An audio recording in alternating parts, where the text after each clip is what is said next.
Events are taking place in many parts of the world to mark International Women's Day. Here in Berlin, thousands have been marching in support of women's rights.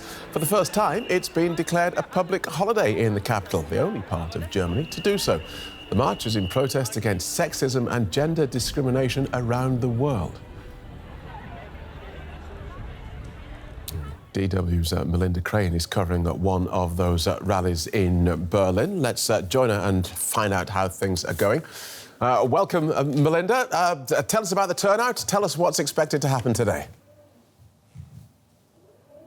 Turnout's good. The police have just done a count and say they're at 7,500, but the crowd's been expanding rapidly over the past hour. The march has just now gotten underway, and it will be going on for about another hour and a half, and winding up not too far from here, where at 5 o'clock our time there will be a global shout from this crowd, a shout of rage in protest and in demand that gender equality move faster. And the crowd is very enthusiastic. I just made my way through it on the way to our camera position. A lot of young women, but not only, all ages represented, families, a lot of men, and a lot of enthusiasm. And where does Germany stand in the campaign for gender equality?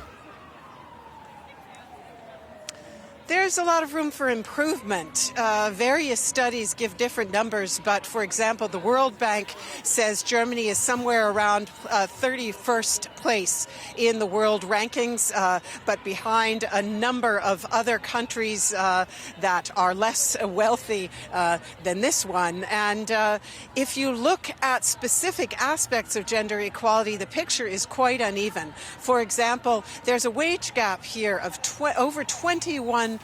In other words, men earning, on average, 21% more than women for comparable work. And that puts Germany quite low in Europe. Only Estonia and Austria are behind it. So it's quite doing quite poorly on that score. Or if we look at the degree to which women have broken through the so-called glass ceiling when it comes to top positions in the private sector. And there's now a quota in Germany for supervisory boards of large companies, so that they are slowly getting to the 30% quota that is required of women on supervisory boards. But it's had very little effect so far on operational management. There, women are still less than 10% of the actual operational management. So lots of room for improvement there as well.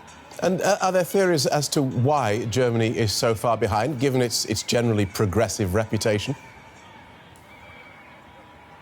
Well, for a long time, and given the fact that the most powerful woman in the world is the head of the German government, a supreme irony, if you will. But the theories going back to the period of the Cold War were that West Germany was very eager to maintain conservative social traditions, putting women essentially in the kitchen and in the nursery, partly in contrast to Eastern Germany, where women's rights were very strong.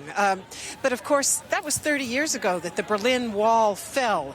So there has been change since then, but it has been slow. For example, throughout many parts of Germany, it's hard for families to find a kindergarten place, even to this day. Many schools go only until lunchtime and then release the children, sending them home with the expectation that there will be a mother at home to provide a warm lunch. All of that is changing, but it's changing very slowly.